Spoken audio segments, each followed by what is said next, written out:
PMC వీక్షిస్తున్న ప్రేక్షకులకి నమస్కారం. గ్రంథాలయం కార్యక్రమానికి స్వాగతం.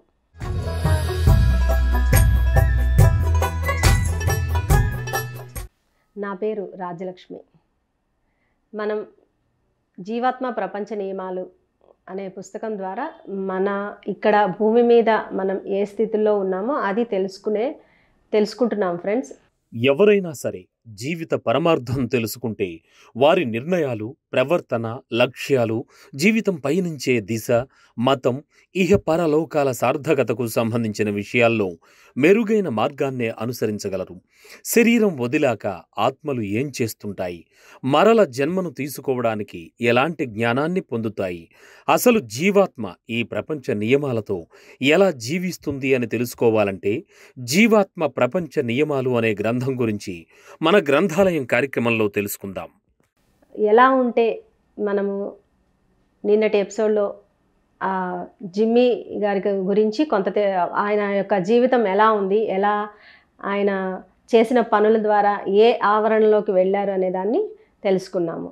ఇప్పుడు ఉన్నత ఆత్మలు భూమి మీదకి ఎందుకు వస్తారు, అసలు ఎలా వస్తారు, ఏ కారణాల వలన వాళ్ళు వస్తారు అంటే ఇక్కడికి బాలాత్మలు, శైశవాత్మలు, వృద్ధాత్మలు అని 3 రకాలుగా చెప్పుకుంటాము మనము. వాళ్ళందరూ కూడా వస్తారు కదా, వాళ్ళ పరిధి మేరకు. అసలు ఈ ఉన్నతాత్మలు ఎందుకు వస్తారంటే 3 కారణాల వలన వస్తారు వాళ్ళు. ఒకటి, వాళ్ళ యొక్క ప్రియమైన వాళ్ళు ఎవరైనా ఉంటే, అంటే ఎదుగుదలలో ఇంకా ఉన్నతాత్మలు ఇక్కడ నేర్చుకోవడానికి ఎవరైతే వస్తున్నారో వాళ్ళకి సహాయం చేయడం కోసము. ఇంకొకటి ఏంటంటే వాళ్ళ యొక్క కర్మలు ఏవైతే ఉన్నాయో అవి క్లియర్ చేసుకోవడానికి, అంటే బ్యాలెన్స్ కర్మలు ఉంటాయన్నమాట వాళ్ళకి. ఇంకా మరి వాళ్ళు ఉన్నతాత్మలు కదా, ఎందుకు ఇంకా బ్యాలెన్స్ కర్మలు ఎందుకు పెట్టుకుంటారు అని అనుకోవచ్చు. కానీ వాళ్ళకు కూడా కొంత ఉంటాయి కొన్ని కర్మలు. ఆ మిగిలిన బ్యాలెన్స్ కర్మల్ని క్లియర్ చేసుకోవడం కోసం జన్మ తీసుకుంటారు. ఇంకొక కారణం ఏంటంటే ఆధ్యాత్మికంగా ఇంకా ఉన్నతంగా వెళ్ళాలి, అంటే కొంతవరకు వెళ్తారు. ఇంకా ఏదైనా బ్యాలెన్స్ ఉండి ఇంకా ఉన్నత స్థితులకు వెళ్ళి హయ్యర్ ఆవరణలోకి వెళ్ళాలి అనుకున్న ఉన్నతాత్మలు అలా భూమి మీదకి రావడం, జన్మలు తీసుకోవడం జరుగుతుంది. కానీ వాళ్ళు కూడా ఎంతకాలం ఉంటారనేది వాళ్ళ జ్ఞానాన్ని నేర్చుకునే దాన్ని బట్టి వాళ్ళ టైం పీరియడ్ పెట్టుకుంటారనమాట. అంటే కొంతమంది తక్కువ సంవత్సరాల్లో కంప్లీట్ చేసుకొని వెళ్ళొచ్చు.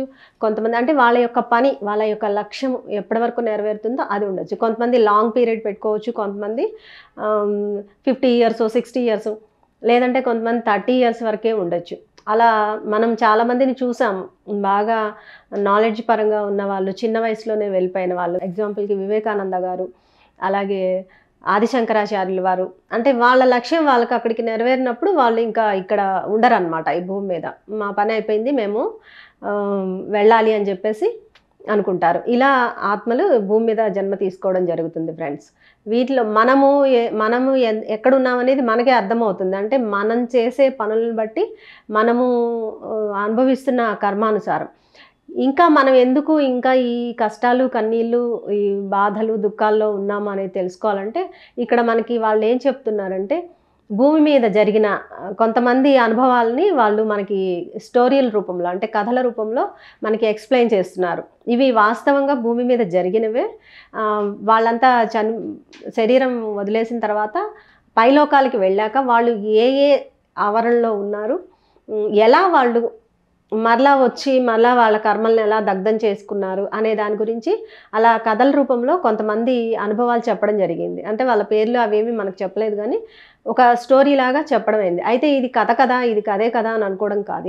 ఇవి వాస్తవంగా జరిగిన వాటిని వాళ్ళు మనకి అర్థమయ్యే విధంగా చెప్పడం జరిగింది. అందులో ఏంటంటే ఒక దుర్మార్గుడి చేతిలో మోసపోయిన ఒక ఆత్మ గురించి చెప్పారనమాట. అంటే ఒకసారి వీళ్ళు ఏమైందంటే వీళ్ళ పైన ఉన్న మాస్టర్స్ వీళ్ళని ఒక కింద స్థాయి లెవెల్కి పంపించారు. అక్కడ ఒకరికి సహాయం కావాలి, మీరు వెళ్ళి వాళ్ళకి హెల్ప్ చేయండి అని చెప్పేసి వీళ్ళిద్దరిని పంపించడం జరిగింది. వీళ్ళిద్దరు వచ్చినప్పుడు అక్కడ ఒక ఆవిడ కనపడింది వీళ్ళకి.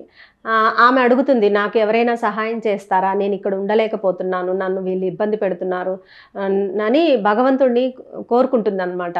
తను అక్కడి నుంచి వచ్చేయాలని చెప్పేసి.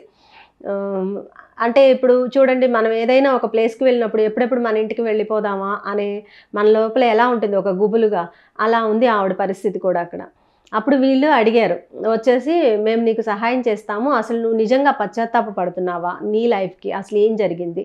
నువ్వెందుకు ఈ స్థితిలో ఉన్నావు?" అంటే ఆమె రెండవ తలంలో ఉంది. రెండవ ఆవరణలో. "నువ్వు ఈ ఆవరణలోకి ఎందుకు రావడం జరిగింది? ఆహ్, నువ్వు నిజంగా భూమి మీద నువ్వు చేసిన పనులకి నువ్వు పశ్చాత్తాపపడి, ఆ పరమాత్ముడిని నువ్వు గాని శరణు వేడితే, అంటే నేనిక్కడ ఉండలేను, నాకు సహాయం చేయండి, నేనింకా ముందుకు వెళ్ళాలి, అంటే నేనింకా జ్ఞానవంతురాలిని కావాలని నీలో ఎప్పుడైతే ఆ పశ్చాత్తాప భావన, ఆ పరివర్తన కలుగుతుందో, అప్పుడు మేము నీకు సహాయం అందించగలుగుతామని చెప్పేసి వీళ్ళు చెప్తారు. వీళ్ళు చెప్పినప్పుడు తను ఎందుకు అక్కడ ఉన్నాను, అసలు ఏంటి అంటే, మనము చూడండి, ఇప్పుడు మనం ఏం చేస్తున్నాం అనేది మనం ఎరకలేకపోవచ్చు ఈ ఫిజికల్ స్థితిలో ఉన్నప్పుడు. కానీ మనం పైకి వెళ్ళినప్పుడు మనం ఈ భూమి మీద ఏం చేశాము, ఎలా ఉన్నాము, ఎలా జీవించాము, ఎవరెవరిని ఎలాంటి మాటలతోటి హింస పెట్టాము, ఎలాంటి పనుల ద్వారా మనం ఇబ్బంది పడ్డాము, అవతల వాళ్ళు ఇబ్బంది పడ్డాము, ఇవన్నీ కూడా మనకు ఒక సినిమాలాగా కనిపిస్తాయి అక్కడ. సో, అలాగే ఆమె కూడా తను ఎందుకు ఇలా అయిందో చెప్పడం మొదలుపెట్టింది. ఆవిడ చాలా ఆహ్, మంచి ఆత్మ, అంటే సదాత్మ అనమాట. తను ఒక మంచి స్థితిలో, ఒక మంచి కుటుంబంలో జన్మ తీసుకుంది. చాలా చక్కగా పెరిగింది. బాగా చదువుకుంది, తెలివిగలది ఇదంతా. అయితే ఆమె ఉన్నత చదువుల కోసమని వేరే ఊరికి వెళుతుంది. వేరే ఊరు వెళ్ళినప్పుడు అక్కడ ఆమె చాలా అసలు అంటే ఒక ఇన్నోసెంట్‌గా, అంటే ఒక మొహమాట స్థితిలో బిడియంగా ఉంటూ ఎవ్వరికీ తో కలుపుగోలుగా ఉండేది కాదు. అంటే తన పనేదో తను చూసుకుంటూ ఎవరిని ఒక మాట అనడం కానివ్వండి, ఏమి ఉండదు ఉండని స్థితిలో, అంటే ఒక చక్కటి స్థితిలో ఉంటుందామె. అంటే తన పనేదో ఎవరికీ హాని కలిగించదనమాట. కానీ అటువంటి ఆమె చుట్టూ ఎంతోమంది, అందంగా ఉంటుంది తను. ఆమె చుట్టూ చాలామంది అబ్బాయిలు చేరినా కూడా వాళ్ళందరిని తప్పించుకుంటూ, తనని తాను కాపాడుకుంటూ అంతా చక్కగా ఉండే ఆమె ఒక వ్యక్తి ప్రేమలో పడుతుంది. అతను ఈమెని ఫస్ట్ గమనించడు. అంటే దూరం పెట్టేస్తూ ఉంటాడు. దూరం పెట్టేసినప్పుడు ఈమేంటి అట్రాక్ట్ అయిపోయి అతని పట్ల అతనికి దగ్గరవ్వాలని రకరకాల ప్రయత్నాలు చేస్తూ, అతనితోనే ఉండాలని చాలా ప్రయత్నం చేస్తుంది. అయితే అతను ఎటువంటి వ్యక్తి అంటే చాలా దుర్మార్గంగా ఉండేవాడు. కానీ పైకి మాత్రం చాలా మంచిగా కనిపిస్తాడనమాట. అంటే అందంగా ఉంటాడు. చాలా డబ్బు ఉన్నట్లుగా ఉంటాడు. అంటే అతని దగ్గర డబ్బు లేదు, గుణం లేదు, ఏమీ లేదు. కానీ ఈమెకు తెలియదు అదంతా. తెలియకుండానే అతన్ని చూసి అట్రాక్ట్ అయిపోయి అతనితో ప్రేమలో పడుతుంది. ఎంత ప్రేమ అంటే అతను లేకపోతే ఇక తను బ్రతకలేను అనేంత స్థితిలోకి వెళుతుందనమాట. అప్పుడు సరే కొద్ది రోజుల తర్వాత ఇంకా అంటే ఆమె దాంట్లోంచి బయటికి రాలేని పరిస్థితిలోకి వెళుతుంది. అంటే అక్కడ అది ప్రేమ కూడా కాదు. అది ఒక వ్యామోహ స్థితి. ఆమె ప్రేమ అనుకుంది దాన్ని. అంటే తను తన స్థితిలో తను అన్‌కండిషనల్‌గానే ప్రేమించింది. తర్వాత అతని యొక్క గుణాలు అర్థమైపోయినాయి ఆమెకి. ఏం చేసేవాడంటే అతని స్థితి ఎలా ఉండేదంటే అమ్మాయిల్ని ట్రాప్ చేయడము, వాళ్ళ డబ్బున్న వాళ్ళని ప్రేమలో పడేయడము, పెళ్లి చేసుకుంటా అని మోసం చేయడము, ఇలాంటి ఎన్నో దుర్మార్గపు పనులు చేసేవాడు. వాళ్ళ ఫ్రెండ్స్ అందరితో కలిసి. ముందు మంచిగా నటించేది. వాళ్ళందరూ ఇతని వల్లోకి రాగానే వాళ్ళ దగ్గరున్న ధనమంతా లాగేసుకొని, వాళ్ళని ఇబ్బంది పెడుతూ, ఇన్ని రకాల పనులు, అంటే ఎంత చెయ్యాలో అంతా చేసేవాడనమాట. అయితే మొదట్లో ఈమెకు తెలియక ఆ ప్రేమలో పడుతుంది. పూర్తిగా దాంట్లో మునిగిపోయిన తర్వాత అతని యొక్క అసలు స్వరూపం అనేది ఆవిడకి అర్థమవుతుంది. అర్థమయ్యాక ఇంకా వెనక్కి రాలేని పరిస్థితి అయిపోయిందనమాట ఆమెకి. కానీ ఆమె స్వచ్ఛంగా ప్రేమించింది అతన్ని. తన ప్రేమలో ఎక్కడా కూడా మోసం లేదు. నిజాయితీగా ఉంది. ఆమె చాలా సిన్సియర్‌గా లవ్ చేసింది. అయితే ఎన్నో సార్లు అతనికి చెప్పాలని ప్రయత్నం చేసింది. ప్రయత్నం చేసినా అతను ఆమె మాటలు పట్టించుకోలేదు. ఇంకా పట్టించుకోకపోగా ఏం చేసేవాడంటే ఈమెని అడ్డం పెట్టుకొని తన పనులు జరిపించుకునేవాడు. అంటే ఏంటి, బాగా డబ్బున్న మగవాళ్ళని ఈమెని ప్రేమలో అంటే నువ్వు ప్రేమించినట్లు నటించు వాళ్ళని అని చెప్పేసి వాళ్ళతో నటింపజేసి వాళ్ళ దగ్గర నుంచి ధనమంతా తీసేసుకునేవాడనమాట. ఏదో ఒక రూపంలో మారతాడులే అనే ఉద్దేశంతోటి అతను చెప్పిన పనులన్నీ చేసేది. ఇంకా ఎలా ఉండేదంటే ఈమేదైనా అతను చెప్పిన పని ఒకటి చేస్తే ఆమెను ఒక్కసారి దగ్గరికి తీసుకుంటే చాలు, నా జీవితం ధన్యమైపోయింది అనే స్థితిలోకి వెళ్ళిపోతుందనమాట.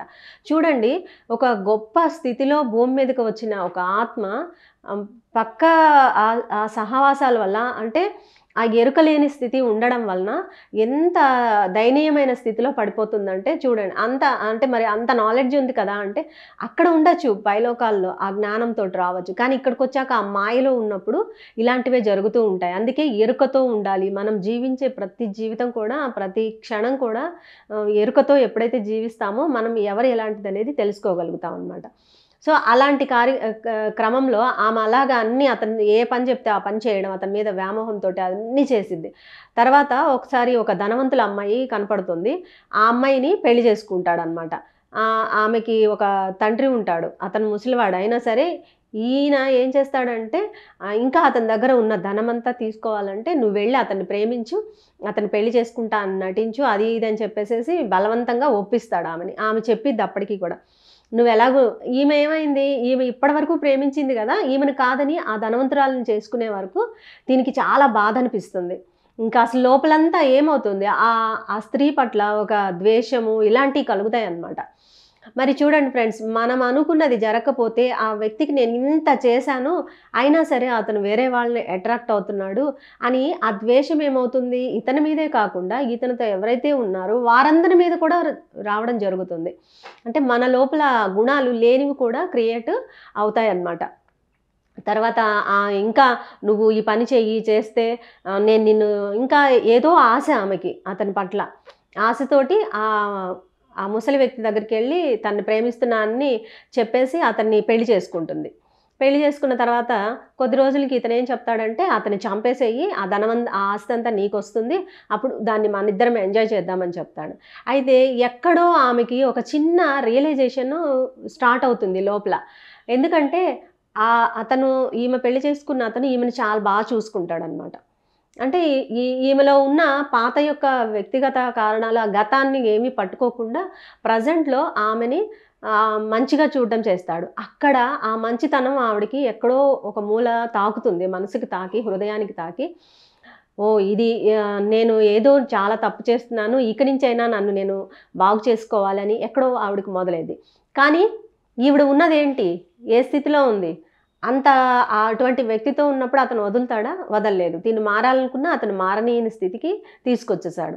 అయితే ఏం చెప్తాడంటే, "నువ్వు అతన్ని చంపేసేయి.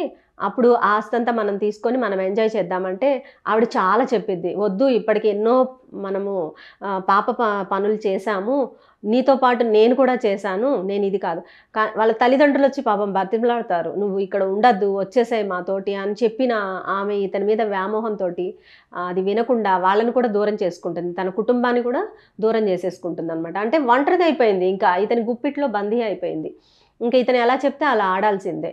కానీ ఆమె శక్తి మీద ఆమెకి అప్పటికి కూడా నమ్మకం రాలేదు. నేను బయటికెళ్ళిపోతే మంచిగా బ్రతకగలను అనేది కూడా ఆవిడలో లేదు ఇంకా. అంటే అంత తనను తాను అతనికి సరెండర్ చేసేసుకుందనమాట. అంత లో లెవెల్‌కి వెళ్ళిపోయింది. అంటే చూడండి, ఎంత అంటే ఈ భూమి మీదే అంటే లో లెవెల్ ఆవరణలోకి దిగిపోయిందనమాట. 1, 2 తల ఆవరణల గురించి నేను చెప్పాను కదా క్రితం ఎపిసోడ్స్‌లో. అవి ఎంత దారుణంగా ఉంటాయంటే పైకి వెళ్ళిన తర్వాతే కాదు, భూమి మీద కూడా అలాగే ఉంటుంది. ఆమె ఆ స్థితుల్లో ఈ భూమి మీద ఈ భౌతిక దేహంతోనే ఉంది. తర్వాత అతను నేను ఇంకా ఆ పని చెయ్యను అని చెప్పి ఈవిడ కొంచెం ఎదురు తిరుగుతుంది.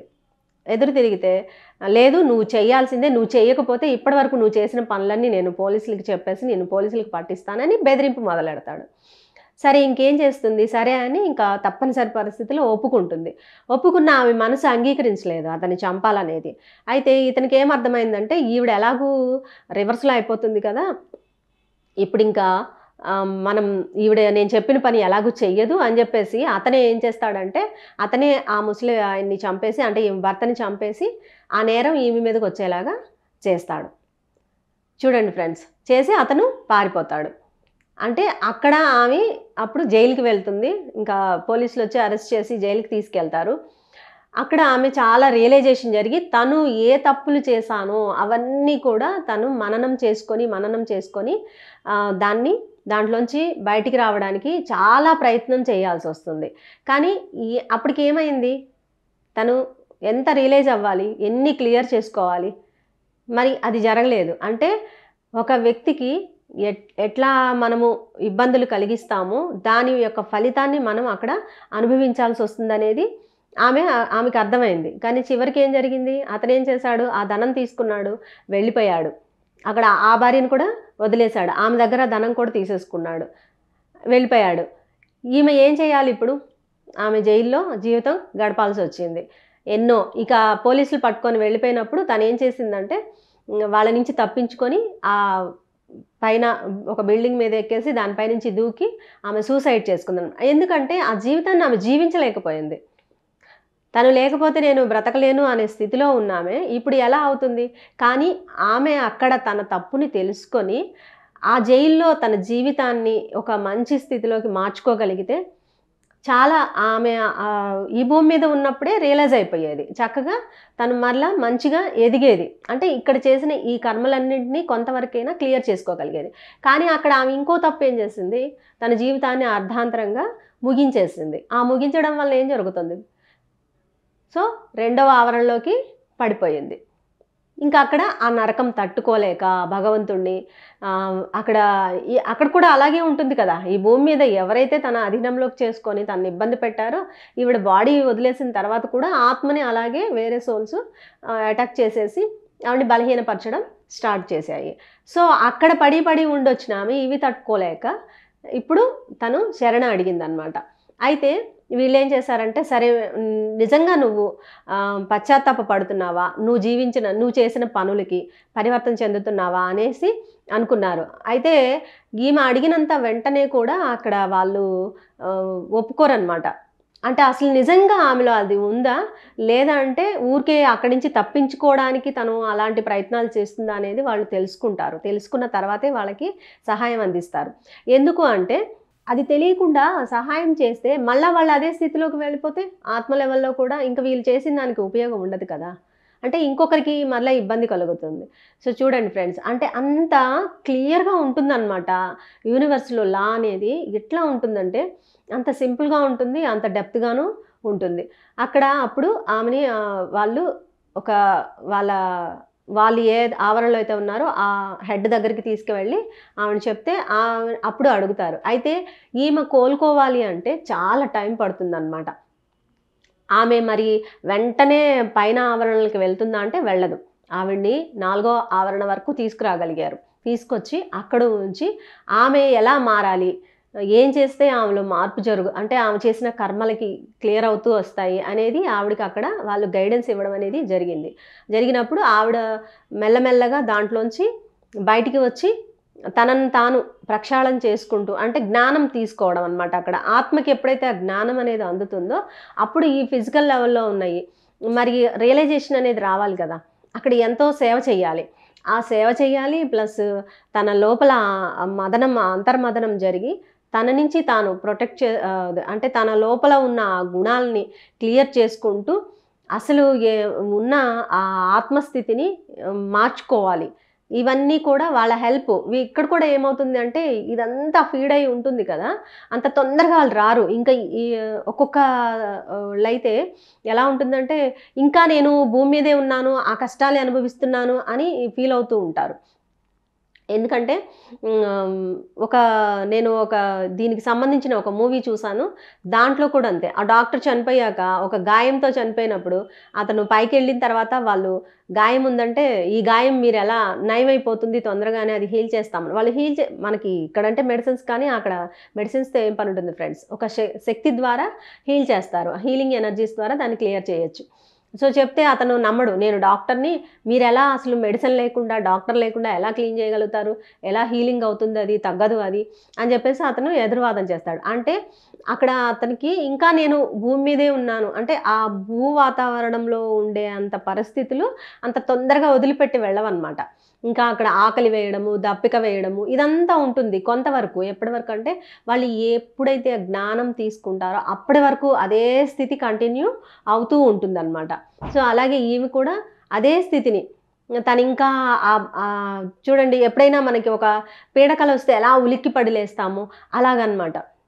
ఆ మూవీలో అలాంటి చాలామంది ఆత్మల గురించి అలాంటి ఎగ్జాంపుల్స్ చాలా చూపిస్తారు. కొంతమంది ఒకరు యాక్సిడెంట్ అయ్యి చనిపోయి పైకి వస్తారు. అయితే వాళ్ళు ఇంకా నేను ఆమె నా భర్త నాతో పాటు రాలేదు, అతను కిందే ఉన్నాడు, నేను కూడా వెళ్ళిపోవాలి అతనితో పాటు, నేను ఇక్కడికి ఎందుకు వచ్చాను అంటే అతను బతికాడు, ఆవిడ చనిపోయిందనమాట. కానీ ఆమేంటి నన్ను ఇక్కడ ఎందుకు ఉంచుతున్నారు, నేను వెళ్ళిపోవాలి నేను వెళ్ళిపోవాలి నేను వెళ్ళిపోవాలి అంటుంది. అన్నప్పుడు ఆమె ఒకరోజు వాళ్ళందరూ అంటే ఆమెకి సంబంధించిన ఆమె ఆత్మీయులందరూ పైన ఉంటారనమాట, పై ఆవరణలో. ఆవరణకే వెళ్తుంది. అంటే వాళ్ళ గ్రాండ్ మదరు వీళ్ళు ఉంటారు. వాళ్ళు చెప్తారు, లేదు నువ్వు భూమి మీద నీ శరీరము లేదు, ఇంకా నువ్వు ఆత్మలోకంలోకి వచ్చావు, నువ్వు ఇక్కడే ఉండాలి మాతో పాటు, తర్వాత ఎప్పుడైనా నువ్వు జ్ఞానం తీసుకున్నాక వెళ్ళొచ్చని ఎంత చెప్పినా ఆవిడ వినదు. వినకుండా తను చెప్పకుండా ఒకరోజు వెళ్ళిపోతుంది. వెళ్ళిపోయినప్పుడు మరి ఎలా వెళ్తుంది, శరీరం లేకుండా భూమి మీదకైతే రాలేదు, కానీ ఆ జ్ఞానం లేదు. మరి అలాంటప్పుడు ఏమవుతుంది, అలాంటి ఆత్మల్ని ఎప్పుడు అటాక్ చేద్దామా అని కింద స్థాయి, కింద ఆవరణలు అంటే 1, 2, 3 తలాల్లో ఉన్న వాళ్ళు వెయిట్ చేస్తూ ఉంటారనమాట. ఆమె అక్కడికి వెళ్ళిపోతుంది. తర్వాత ఆమె యొక్క ఆక్రందన పైన ఉన్న వాళ్ళకి వినపడి వాళ్ళు వెళ్ళి ఆవిడని కాపాడి తీసుకొస్తారనమాట. అంటే అసలు అందులోంచి బయటికి రావడానికి కొన్ని నెలలు, కొన్ని సంవత్సరాలు, ఎంత టైం అయినా పడుతుంది ఫ్రెండ్స్. చూడండి, ఇక్కడ మనము ఈ ఈ భూమి మీద జ్ఞానం తీసుకోవడానికి మనకెంత టైం పడుతుంది. మనం మార్చుకోవాలి, మనలో ఉన్న గుణాలని మార్చుకోవాలి అంటే మనం ఎంత సాధన చేయాలి, ఎంత ఉన్నతీకరించుకోవాలి మనలో ఉన్న దోషాలు. మనం ఎన్నో ధ్యానాల ద్వారా, సజ్జన సాంగత్యం ద్వారా, తర్వాత ఈ స్వాధ్యాయం పుస్తకాల ద్వారా మనల్ని మార్చేసుకున్నాం. అయినా మనం ఎక్కడో ఒక చోట ఏదో ఒక స్థితిలో మళ్ళా వెనక్కి వెళ్తూనే ఉంటాము. అంటే పూర్తిగా ఆ లెవెల్కి రావాలి అంటే ఎంతో కఠోరమైన సాధన చేయాలి. మరి అక్కడ కూడా అంతే, ఇక్కడ చేస్తున్నామో అక్కడ చేస్తున్నాం అంటే ఎందుకు ఇదంటే, ఇక్కడ ఏదైతే మనం ఆ సాధన చేసి మనల్ని మనం ఉన్నతీకరించుకొని ఒక ఉన్నతాత్మగా మనము పైలోకాలకి వెళ్తామో అప్పుడు హయ్యర్ లెవెల్కే వెళ్తాము. అప్పుడు ఈ కష్టమంతా ఉండదు, ఇక్కడ అనుభవించి మళ్ళీ అక్కడ అనుభవించాల్సిన అవసరం లేదు. అందుకని ఇదంతా మనకి ఎందుకు వాళ్ళు చెప్తున్నారు అంటే, మీరు ఆ స్థితిలో ఉండి కానీ ఈ భూమిని వదిలేసి పైన ఆవరణలకు వస్తే ఇలా ఉంటుంది, ఇంత టైం పడుతుంది, బాధని మీరు తీసుకోవాలి, ఇంత గ్యాప్ తీసుకోవాలి, మరలా మీరు ఉన్నతంగా తయారవ్వాలంటే అదేదో మీరు భూమి మీద ఉన్నప్పుడే వీళ్ళ యొక్క అనుభవాలని మీరు పాఠంగా తీసుకొని మిమ్మల్ని మీరు మార్చుకోండి. మీకు భూమి అనేది ఒక పాఠశాల లాంటిది, ఒక శిక్షణాలయం లాంటిది. అంటే ఇక్కడ మార్చుకోండి. ఇప్పుడు అక్కడికి వెళ్ళి ఆమె ఏం చేసింది, ఆ శిక్షణే తీసుకోవాల్సి వచ్చింది మరి, కానీ ఇక్కడ తెలుసుకోలేదు. ఆమె అంత ఇదిలో పడిపోయి ఎవరేం చెప్పినా వినకుండా నేను చేస్తుందే కరెక్టు, నేనే సరైన స్థితిలో ఉన్నాను అని అంత స్థితిలో ఉన్నామే ఎలా మారుతుంది, మారలేదు. మరి అక్కడికి వెళ్ళాక ఏం జరిగింది, ఇక్కడ రియలైజ్ అవ్వాల్సింది అక్కడికి వెళ్ళి అవుతుంది. అంటే ఎంత టైం తీసుకుంటుంది అక్కడ. మరి తను ఈ జ్ఞానమే అక్కడ తీసుకుంటూ ఉంటే మళ్ళీ తను తీసుకోవాల్సిన అసలైన జ్ఞానం ఇంకా ఉంటుంది కదా, మరి దాన్ని తీసుకోవడానికి ఇంకెంత టైం పడుతుంది. మళ్ళీ అది పోగొట్టుకోవడానికి ఎన్నిసార్లు ఈ భూమి మీదకి జన్మలు రావాలి, ఎన్నోసార్లు రావాల్సి వస్తుంది. అందుకే వాళ్ళు ఏం చెప్తున్నారంటే, మీరు ఎప్పుడైతే చక్కటి మీ ధ్యానము ఏకాగ్రత స్థితుల్లో ఉంటూ, ఆ ధ్యాన స్థితిలో ఉంటూ మిమ్మల్ని మీరు ఉన్నతీకరించుకోండి. భూమి మీద ఉన్నప్పుడే ఏ ఆత్మ ఎటువంటిది, ఎవరు ఎలా ఉన్నారు తెలుసుకోండి. అలా అని ఎవరిని అంటే వీళ్ళు దుర్మార్గులు కదా చి అని చెప్పేసేసి వాళ్ళని మనం ఎప్పుడు కూడా తక్కువ చూపు కాదు. వాళ్ళు ఆ స్థితిలో వాళ్ళు ఏం పాఠం నేర్చుకుంటున్నారు, వాళ్ళు అలా డిజైన్ చేసుకొని వచ్చి వాళ్ళు ఏం చేస్తారు అంటే, ఇక్కడ ఫస్ట్ వచ్చేటప్పుడు మంచిగా ఉండాలనే వస్తారు. కానీ ఏమవుతుంది, ఇక్కడ వాళ్ళు ఎంచుకున్న పరిస్థితులు ఇది ఇలా ఎందుకు జరుగుతుంది అనేది కూడా మనము తర్వాత చెప్పిన కథలో తెలుసుకుందాము. ఇక్కడ ప్రజెంట్ ఏంటంటే, ఇప్పుడు మనం ఇక్కడ ఎంత జ్ఞానం అయితే తీసుకుంటూ వెళతామో ఆ జ్ఞానాన్ని బట్టే మనము ఇక్కడ ప్రక్షాళన జరుగుతుందన్నమాట. ఆ ప్రక్షాళన జరిగినప్పుడు నెక్స్ట్ మనం పైలోకాలకి వెళ్ళినప్పుడు ఆ చక్కని ఆ జ్ఞానంతోటి పై ఆవరణలకి అంటే 4, 5, 6 స్థితులకి వెళ్తాము. అక్కడికి వెళ్ళినప్పుడు ఏంది, హయ్యర్ నాలెడ్జ్ని మనం గెయిన్ చేసుకోగలుగుతాం ఫ్రెండ్స్. ఈ కథ ద్వారా ఈ సదాత్మ అంటే ఈ ఉన్నతాత్మ యొక్క కథ ద్వారా మనం తెలుసుకోవాల్సినది ఇది ఫ్రెండ్స్.